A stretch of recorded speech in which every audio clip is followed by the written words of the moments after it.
Vamos a continuar, apaguen sus audios, por favor. Y vamos a admitir un par de minutos, siempre a los compañeros para poder continuar con el avance del tema, ¿no?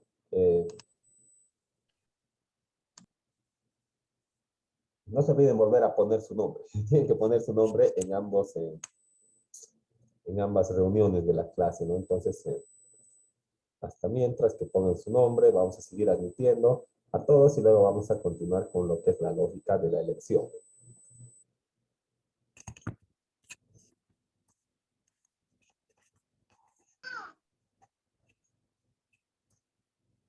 Y seguimos admitiendo a los compañeros, ¿no?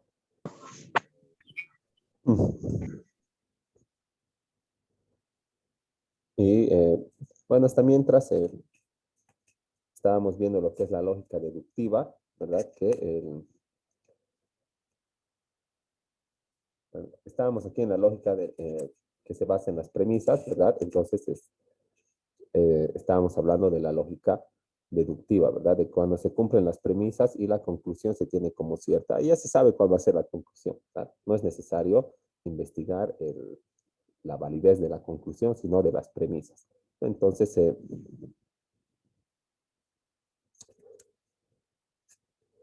la lógica deductiva, ¿verdad? Podemos señalar que es el estudio de los métodos y los principios usados para distinguir el razonamiento correcto del incorrecto, del razonamiento incorrecto, ¿no? Y esta lógica deductiva lo que hace es suministrar criterios de corrección formales, ¿verdad? Pero se desentiende respecto a las cuestiones materiales o de contenido, ¿no? Entonces no va al fondo, sino que la lógica deductiva se queda en la forma, en lo formal o en lo superficial, ¿no? Por así decirlo. Así, por un lado, a partir de premisas falsas se puede argumentar correctamente, ¿verdad? Porque no estamos yendo al fondo, no estamos yendo a la verdad. Puedo argumentar correctamente desde una premisa falsa. Eh, por ejemplo, cuando A le ha matado a B, ¿verdad? Y dice y se quiere aplicar la ley que vaya a la cárcel 30 años, ¿no? Yo puedo señalar que A estaba borracho, que ha sido algo así, ¿qué se llama? Un homicidio por emoción violenta, ¿verdad? Que no tiene la misma pena que, de 30 años que el homicidio así a secas, ¿verdad? O puedo argumentar que tal vez tiene un problema mental, ¿verdad? Entonces, ¿qué estoy haciendo? Estoy proponiendo una premisa falsa, ¿no? Pero, ¿qué voy a hacer? Voy a argumentar correctamente, ¿verdad? Voy a, tal vez, eh, inventarme un certificado, ¿verdad? Médico, o, o bueno, algún estudio de alcoholemia, o en su caso voy a señalar, mediante, apoyado en alguna prueba, ¿verdad? Que sea válida en el proceso, de que ya no estaba ahí, pues, ¿no? Directamente. Entonces, ¿qué va a pasar? Le va a argumentar correctamente en base a una premisa falsa. Y si argumento de manera correcta en base a mi premisa falsa, puede ser de que en base a esas premisas falsas, el juez resuelva a mi favor, ¿verdad? Entonces, ¿qué va a pasar? No va a ir pues al fondo, ¿verdad? Sino se va a quedar en la forma. Si alguien ha levantado la mano, si tiene alguna duda, comentario. Sí, Lisa, perdón, pero su audio no se escucha muy bien. Vamos a intentar arreglar.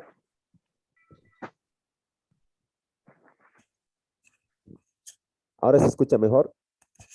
Sí, Ya, está bien. Es que está un poco mal el gracias. micrófono y no, más bien gracias por la observación y es que he acercado me tengo que poner la cámara en mi boca hasta comprarme otro micrófono porque la verdad no sé qué le pasa. Antes daba bien, pero últimamente se ha venido a menos el micrófono, así que estamos trabajando con el de la cámara nomás. Pero gracias por la observación, así estamos mejor, ¿no? Entonces, estábamos viendo que la lógica deductiva se queda en el plano formal, ¿verdad? Y no va al fondo o al contenido. Entonces, en la materia jurídica, digamos que la lógica deductiva puede no intentar encontrar la verdad verdadera del juicio, ¿verdad? O que del hecho que se está poniendo a consideración del juez, ¿no? Sino que se va a hacer caso a una de las dos verdades que está exponiendo ya sea el demandado o el demandante. No tiene que ser, ninguna tiene que ser siempre la verdad verdadera, ¿verdad? Solamente tiene que tratar de lo verosímil, o sea, de lo que parece verdad, ¿no? Entonces, desde ese punto de vista, ¿no? Como dice aquí, podemos argumentar correctamente en base a una premisa falsa. Yo puedo decir que le ha matado porque era loco, o que ha sido un homicidio por emoción violenta, ¿verdad? O que estaba borracho, que de plano no ha sido él y no estaba ahí. Entonces, planteo una premisa falsa, pero ¿qué hago? Le pongo fuerza con medios de prueba, ¿verdad? Con argumentos, porque argumentar es dar razones para apoyar nuestras afirmaciones, ¿verdad? ¿Y cómo se da razones? Con pruebas, ¿verdad? Cómo se limpia eh, cómo se limpia una ola de dudas con una marejada de verdad, ¿verdad? De pruebas, ¿no? Entonces, desde el punto de vista lógico, ¿no? Puede argumentarse desde una premisa falsa, pero correctamente, y obtener un resultado favorable en el pronunciamiento del juez, ¿no? Entonces, es posible que un argumento sea incorrecto desde el punto de vista lógico, aunque la conclusión y las premisas sean verdaderas. Si argumento mal, entonces no va a tener lógica mi argumento, ¿verdad? Y si mi argumento no tiene lógica, entonces, aunque yo esté diciendo la verdad verdadera, ¿verdad?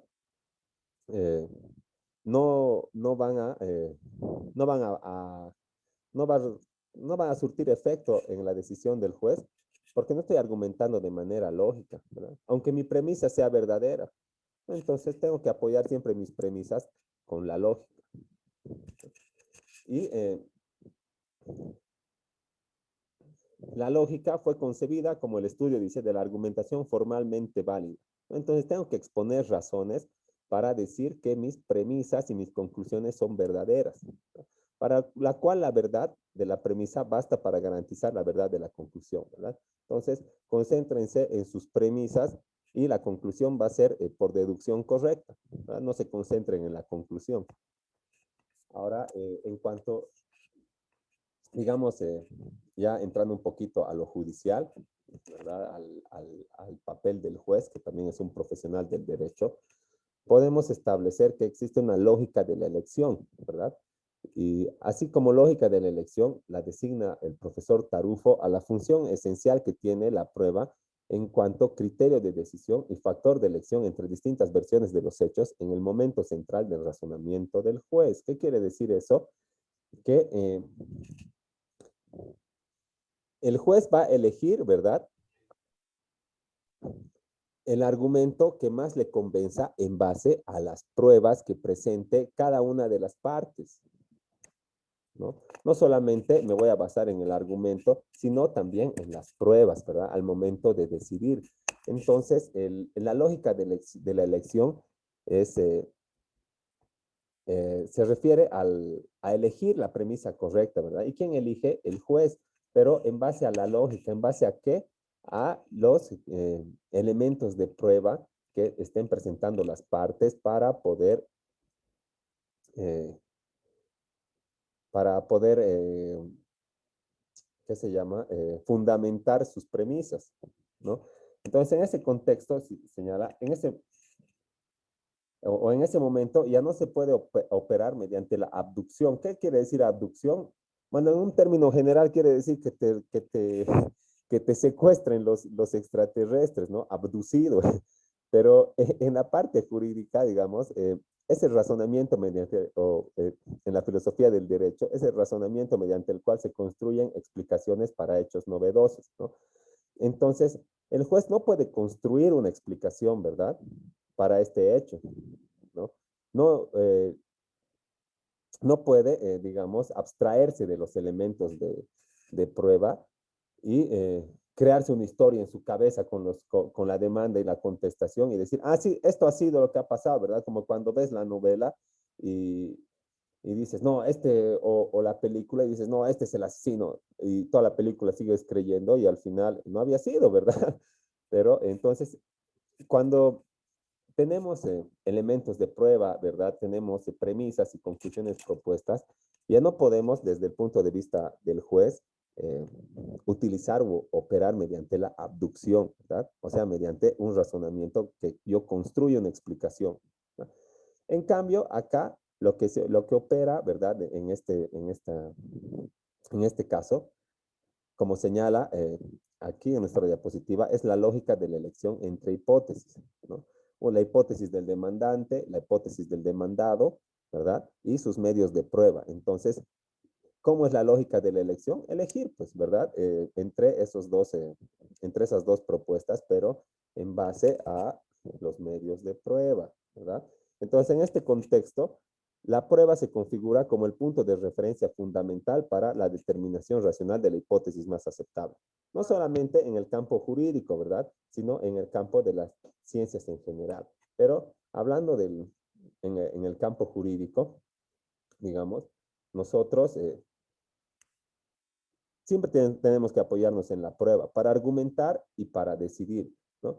Como señala acá nuestro Código de Procedimiento Civil vigente en este momento, Ley 439, ahí están los medios de prueba, ¿verdad? No va a tener unos medios de prueba el Código del Trabajo, otros medios de prueba el Código de Procedimiento Penal, otros medios de prueba la Ley 603 o Código de las Familias, otros medios de prueba el Código Tributario, ¿verdad? Sería pues un popurrí de elementos de medios de prueba y no existen tantos en verdad, ¿no? Entonces, en ese momento, eh, casi todas las normas te remiten al Código de Procedimiento Civil para que tú sepas cuáles son los medios de prueba que puedes usar en derecho, ¿no? Entonces, primeramente señala que la autoridad judicial en relación a los hechos alegados por las partes, ¿verdad? En base a sus premisas, va a averiguar la verdad material valiéndose de los medios de prueba, ¿verdad? Producidos en base a un análisis integral, ¿no? Entonces, estamos yendo a la lógica de la elección, ¿verdad? Va a elegir la hipótesis correcta, ¿no? En relación a los hechos alegados por las partes, a los argumentos y a sus pruebas, ¿no? Y también existe la necesidad de probar, ¿verdad? Las afirmaciones, de hecho, efectuadas por una parte, deben ser probadas, ¿no? Entonces, cuando tú demandes, por ejemplo, en el, que te paguen un monto, ¿verdad? No puedes decirle al juez, señor juez, he contratado un préstamo con el señor X, ¿no? Le he prestado 10,000 bolivianos al señor Eric Torrico Sánchez y al momento, al presente, le he prestado en 2018 y en el 6 de febrero del 2018 le he prestado 10,000 bolivianos al 2% de interés mensual y al momento no me ha pagado dinero alguno correspondiente ni al capital ni al interés, por lo que solicito a su autoridad que en sentencia declare probada la demanda y en consecuencia ordene el pago total del monto correspondiente al capital más los intereses devengados a la fecha, los gastos y las costas judiciales en los que me haya hecho incurrir el demandante. ¡Pum! ¿No? Y no le digo nada de prueba, no le acompaño ni un medio de prueba al juez. ¿Cómo va a decidir si yo no acompaño los medios de prueba? ¿No? Entonces tengo que probar, todas mis afirmaciones tienen que estar apoyadas en un elemento de prueba, ¿no? Hemos contratado un préstamo, aquí está el contrato, ¿verdad? A la fecha no ha pagado nada, no existen recibos, ¿verdad? El otro dirá, ah, he pagado la mitad cuando conteste, ¿no? Aquí están los recibos, ¿no? Pero si nadie tiene prueba, ¿cómo va a decidir el juez?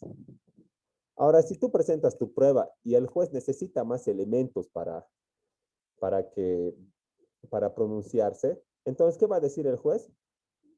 Eh, te va a pedir que acompañes otros elementos probatorios, ¿no? Certificaciones, va a notificar a una institución, a un perito, ¿no? Y además va a decir puntos de hecho a probar cuando te admita tu demanda y cuando le demandes a alguien y te conteste, o en su caso no te conteste, va a decir puntos de hecho a probar, ¿no ves? 1, 2, 3, 4, 5.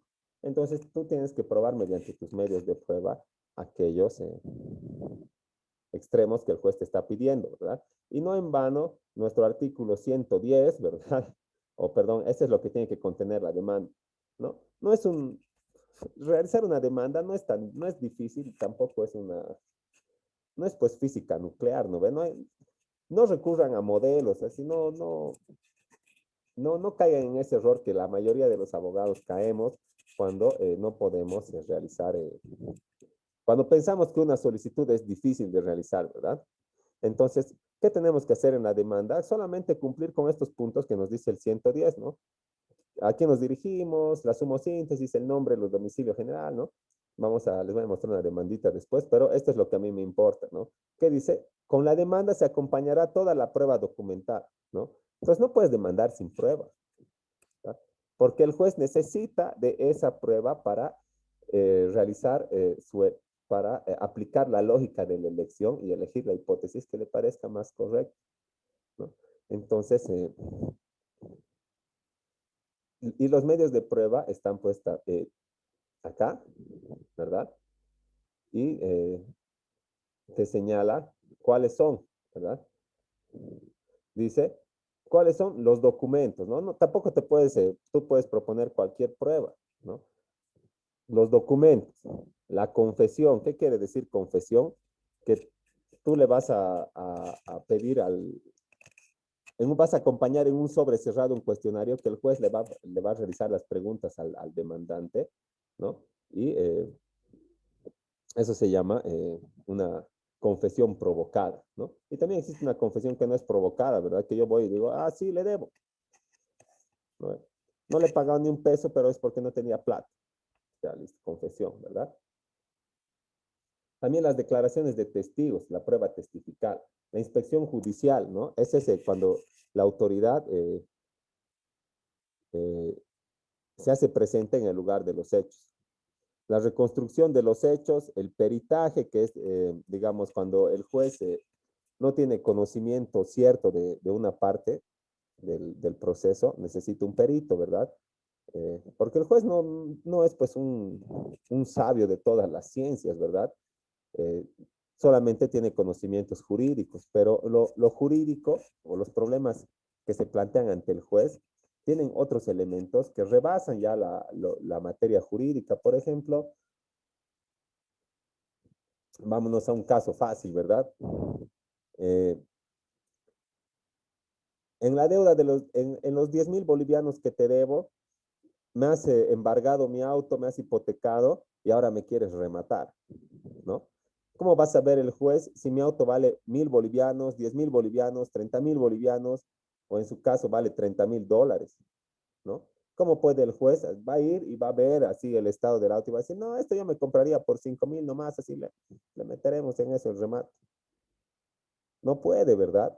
Tiene que tener conocimiento cierto. Entonces, ¿qué va a hacer? Va a recurrir a un perito que va a decir cuánto vale, ¿no? Un perito es un especialista de otra ciencia que le va a otorgar al juez conocimientos especializados para decidir. En este caso, por ejemplo, el perito va a ser un mecánico. Si me estaría rematando mi casa, el perito sería un arquitecto, ¿verdad? Entonces, él va a decir cuánto vale y el juez va a hacer caso a ese valor y esa va a ser la base para el remate, ¿no? Peritaje. También hay peritaje psicológico, peritaje médico en las violaciones, ¿verdad? En los delitos ya de índole penal, ¿no? Entonces el peritaje es muy importante. Las presunciones, que esas ya son del juez mismo, y los informes, ¿no? Que se piden a otras instituciones públicas y que emiten eh, y que estas instituciones emiten con la calidad de documento público, ¿no? Y un documento público es todo documento que está expedido y autorizado, o sea, firmado por una autoridad o un funcionario que en base a una ley tiene la facultad para expedir ese informe o esa certificación. Por ejemplo, un notario, ¿verdad? El juez le va a decir, le va a notificar al notario y le va a decir, señor notario, informe acerca de la existencia de la compra-venta en fecha tantos mediante escritura pública número X, ¿verdad? Que se ha realizado en su notario. Entonces el notario va a informar y eso se va a tomar como cierto, ¿verdad? O en su caso, una escritura pública también es un documento expedido por el notario, por el juez, por la policía, igual es un documento público. Y los documentos públicos tienen fuerza probatoria, ¿no? ¿Qué quiere decir fuerza probatoria? También vamos a ver eso en la norma, ¿no? Tenemos la suerte de que en nuestro Código Civil y Procedimiento Civil podemos extraer este conocimiento, ¿no? Ahora, ¿cuál es la fuerza probatoria? Nos lo dice nuestro Código Civil, creo que en el 1482, si no me equivoco, ¿no? Para que estemos viendo esto de la lógica de la excepción, ¿no? Perdón, de la elección. Entonces, acá está, ya estamos ahí.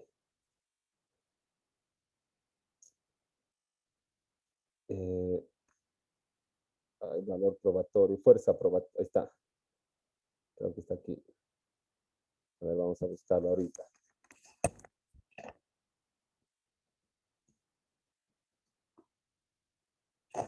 Aquí está. Esa es fuerza probatoria. Existe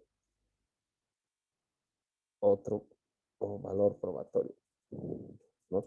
Pero lo que señala es que los documentos públicos cuentan con fuerza probatoria. Y eso quiere decir que el juez tiene que admitir que lo que dice el documento público es cierto, sin ninguna razón en contrario, ¿no? Entonces, el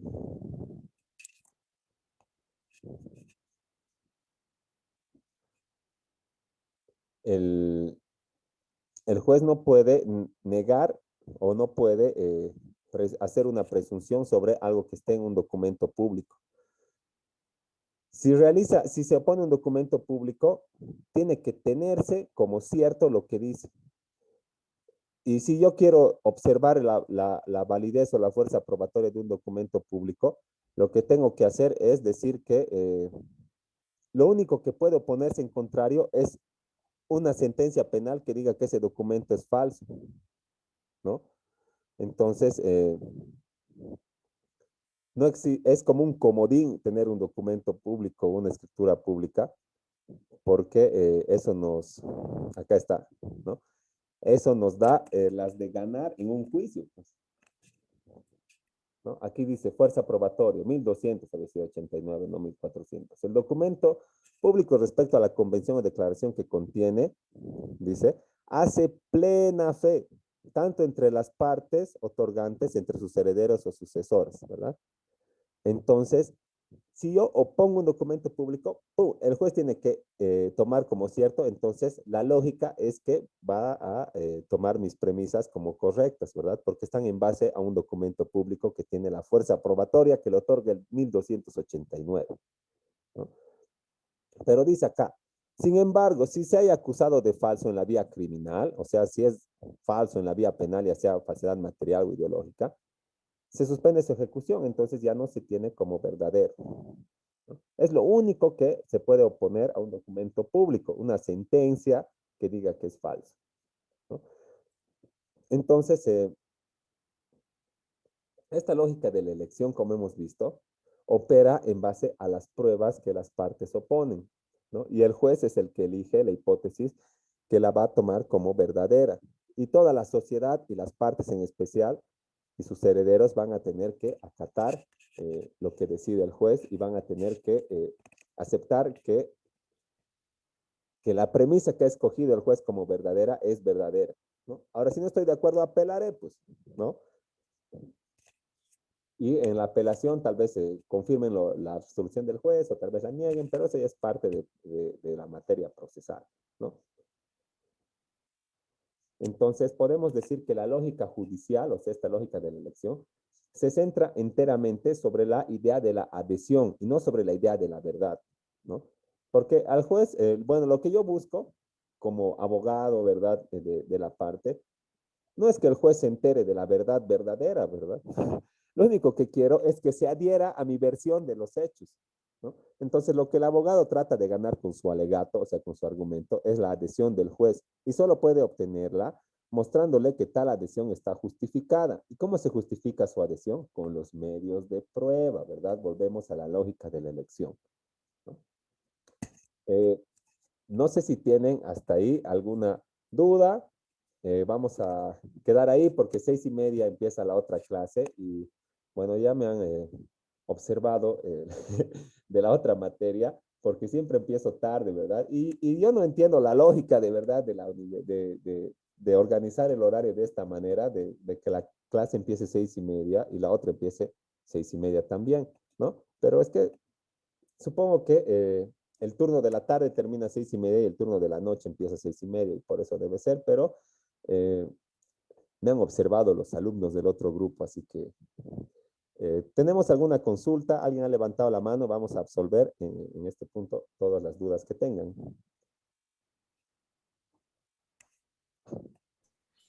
Disculpe, Sí, ¿qué significa del A, B y C? Eso no esta, entendí.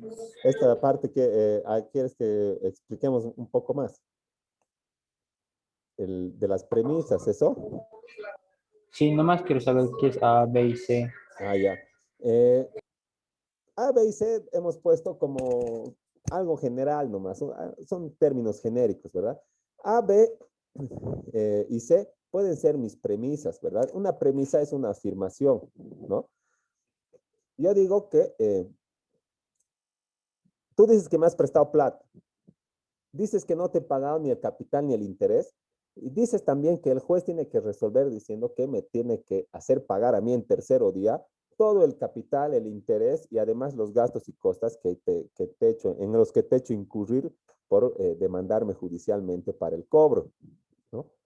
Entonces, si el juez comprueba que tus premisas son correctas, ni siquiera se va a molestar en ir al fondo de la conclusión, ¿verdad? Eso quiere decir, si tus premisas A y B son correctas, entonces C se va a dar, o sea, la conclusión eh, se va a tener como cierta o como correcta eh, por lógica, ¿no? No se va a ir al fondo a averiguar la veracidad de tu conclusión más. Eso quiere decir, si tus afirmaciones son probadas y se tienen como ciertas, entonces tu conclusión se va a tener como cierta. En este caso, si el juez comprueba que ha habido préstamo mediante el documento y comprueba que no te pagó ni un peso, va a hacerte caso, pues, ¿verdad? Tu conclusión va a ser correcta. Va a ordenar en tercero día que yo te pague todo el dinero. Eso quiere decir.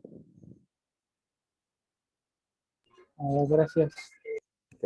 Entonces, si no tenemos más dudas, vamos a quedar ahí y en día les vamos a hablar para ponernos al día con la tarea para que en el fin de semana lo hagan.